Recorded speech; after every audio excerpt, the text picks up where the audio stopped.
প্রাক্তন কাউন্সিলর উমা চন্দের বিরুদ্ধে থানার দ্বারস্থ প্রতিবেশী পরিবার সহ বিজেপি কর্মীরা। ওই মহিলার প্ররোচনায় ধলেশ্বর ৩ নং রোডের অপু সাহা তার বৃদ্ধ বাবাকে বাড়ি থেকে তাড়িয়ে দেয় বলে অভিযোগ।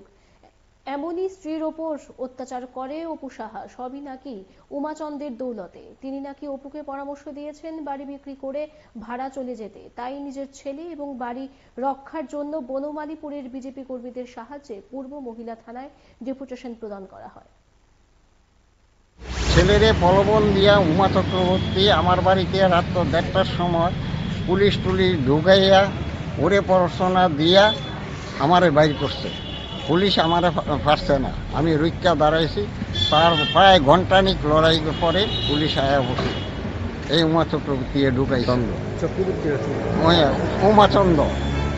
এরপরে দিয়া আমি তো চলে গেলাম, আমি ভাগ্নি জামাই আমারে নিয়ে নিছে, কিন্তু এরা প্ররোচনা সে তারে রোজই মায়ের দৌর করে, রোজই ২-১ দিন বাদ গেল, রোজই মায়ের দৌর করে। উমাচন্দ্র করছে ও তো প্রলোভন দিতেছে ওরে বাড়িটা বেছনে লিয়া রাস্তা তাই না। যখন এই ঘটনা হয়েছে রাস্তা সবার সামনেই কইতাছে তুই বাড়িটা তোর মার নামে দিয়া দে অর্ধেকটা।